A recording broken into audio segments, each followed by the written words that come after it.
இன்னும் சில பேர் கட்சியே உயிர் அப்படின்னு நினைக்கிறவங்களும் அது தப்புன்னு சொல்ல மாட்டேன். ஒவ்வொருத்தருடைய குணம். மாற்று கருத்து இருக்கும். மாற்று கருத்து இருக்கணும் தான் நம்ம வாழ்ந்தே ஆகணும் வாழ்க்கையில். திண்டுக்கல் லியோனியை முதல்ல அமெரிக்காவுக்கு அழைத்து சென்றவன் நான். என் கேசட்டுக்கு தான் அவர் கேசட்டுக்கு தாங்கிறது தான் எங்களுக்கு சண்டையே போகும். ரஜினிகாந்த் சொன்னார், கலைஞருக்கு கடவுளை பிடிக்குதோ இல்லையோ, கடவுளுக்கு கலைஞரை ரொம்ப பிடிச்சிருக்கு அப்படின்னு சொன்னார். இன்னும் சில பேர் கட்சியே உயிர் அப்படின்னு நினைக்கிறவங்களும் அது தப்புன்னு சொல்ல மாட்டேன். ஒவ்வொருத்தருடைய குணம், குணாதிசயங்கள். எனக்கு நம்முடைய மாவட்ட செயலாளர், அதே சமயத்தில் மயிலை தொகுதி எம்எல்ஏ வேலு, எனக்கு அவர் ஃப்ளெக்ஸ் வேலுவாக தெரியும், அப்புறம் நண்பராக தெரியும். நான் எம்எல்ஏ ஆகும்போது எனக்கு எதிராக வேலை செய்தவராக தெரியும். ஏன்னா அவர் வேறு கட்சி இல்லையா, அதுக்கு நம்ம வருத்தப்படக்கூடாது. நீ எனக்கு எதிராக வேலை செஞ்சே இல்லை, அந்த மாதிரியான விரோத மனப்பான்மையோ இதை வச்சுக்கிட்டு இருந்தால் நம்ம வாழ்க்கையில் யாரோடையுமே பழக முடியாது. காரணம் என்னென்னா, மாற்று கருத்து இருக்கும். மாற்று கருத்து இருக்கணும்னு தான் நம்ம வாழ்ந்தே ஆகணும் வாழ்க்கையில். நான் மாற்று கருத்து இருக்கணுங்களோட வாழ மாட்டேன்னு சொன்னால் வீட்டை விட்டு வெளியில் இறங்கவே முடியாது உங்களால். வீட்டுக்குள்ளே மாமியார் மருமகளுக்குள்ள அதை மாற்று கருத்தை எப்போ யாருக்கு விஷம் வைக்கலான்னு அப்படி பார்த்துட்டு இருப்பாங்க. ஆனால் வைக்க மாட்டாங்க. அது சும்மா ஒரு ஆற்றாமை, அது சும்மா ஒரு பயங்காட்டுற விஷயம் அது இருக்கும். எனக்கு என் தந்தை சொல்லி கொடுத்தது, உனக்கு யாரோடையாவது மாற்று கருத்து இருக்கும்போது அவங்க உன்னை கூப்பிட்டு பாராட்டுறாங்கன்னா அன்னைக்கு தான் நீ வெற்றி பெற்றாய் என்ற அர்த்தம் அப்படிம்பார். நான் இன்னி வரைக்கும் கலைஞர்கிட்ட சீட்டு கிடையாது, கேட்டது கிடையாது. ஆனால் அவர் மனதில் சிம்மாசனம் போட்டு என்னை உட்காந்து வச்சிருக்காரு கலைஞர். அதுதான் பெரிய விஷயம். கலைஞர் வீட்டுக்கு நான் போயிட்டு பேசிட்டு வருவேன். கீழே கத்துவான், டே என்ன நான் பாட்டு கட்சிக்காரன் பார்க்க முடியாத உட்காந்துக்கிறேன், நீ போகிற பொசுக்குன்னு பார்க்குற, உட்கார்ற, 2 மணி நேரம் கழிச்சு வர அப்படிம்பா. எப்போ நான் அவர் வீட்டுக்கு போனாலும் ஒன்று முதல்ல கூப்பிடுவார், இல்லைன்னா கடைசியில் கூப்பிடுவார், நடுவில் கூப்பிட மாட்டார். ஏனென்றால் அதுக்கு உண்டான இந்த டைம் அது கொடுப்பார். ஆனால் மாற்றுக்கருத்து நிறைய இருந்தது. நீங்கள் பார்த்துருப்பீங்க, கலைஞர் யாரையாவது ஒரு வார்த்தை அவர் நேரடியாக அவர் எழுதிட்டார்னா அவன் அரசியலில் உயர்ந்து விட்டான் என்று அர்த்தம்.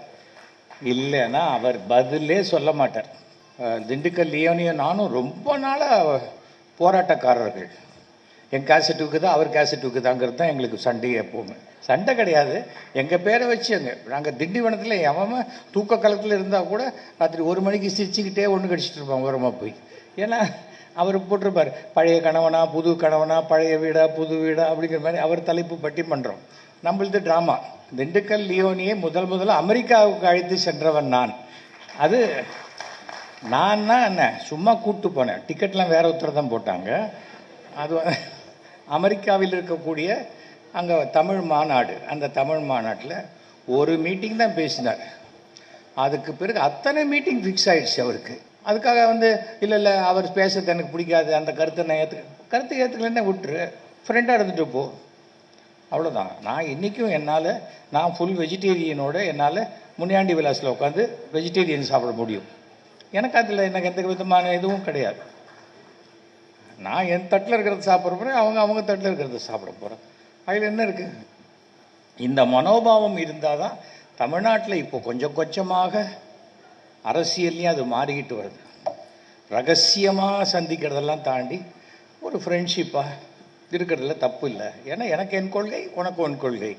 கலைஞர் இறந்து போன போது என்ன சார் இப்படி ஆயிடுச்சே அப்படின்னேன். பரவாயில்ல, எப்படி இன்னும் 100 வருஷத்துக்கு மேலே அவரை பற்றி தான் பேசுவாங்க அப்படிங்கிறாங்க. அப்போது அவருக்கு அந்த அந்த ராசி அந்த இது இருக்குது. ஒரு தடவை ரஜினிகாந்த் சொன்னார், கலைஞருக்கு கடவுளை பிடிக்குதோ இல்லையோ, கடவுளுக்கு கலைஞரை ரொம்ப பிடிச்சிருக்கு அப்படின்னு சொன்னார். அதுதான் பெரிய விஷயம். பூர்வ ஜென்ம புண்ணியம்னு சொல்லுவாங்க. எனக்கு அந்த ஒரு கலைஞனாக நான் மிக பெருமை. சினிமா இண்டஸ்ட்ரியில் இன்றைக்கி எவ்வளோ பேர் இருக்கலாம், ஆனால் அவர்களை எல்லாம் விட எனக்கு அதிகமான ஒரு ஒரு அவர் என் கையை பிடிச்சிட்டு பேசும்போது என் தந்தை என் கையை பிடிச்சி பேசுகிற ஃபீல் இருக்கும் அதில். ஆனால் அவர் ஒரு விஷயத்தை சொன்னால், எதிராளி ஒன்று சொன்னால் அதை ரசிக்கக்கூடிய ஒரு விஷயம். சட்டசபையில் ஒரு தடவை நான் சொல்கிறேன், சட்டமன்றத்தில் அபிராமபுரத்தில் நிறையா பிளாட்ஃபாரம் கடைகள்லாம் இருக்குது, எடுக்கவே முடியல. நான் அபிராமபுரம் போலீஸ் ஸ்டேஷனில் கூட சொன்னேன்.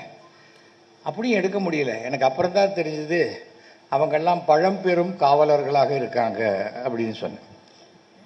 அசம்பிளியில் ஒரு சிஎம் அப்படி டேபிள் அப்படி தட்டுறார். தட்ட வேண்டிய அவசியம் இல்லை.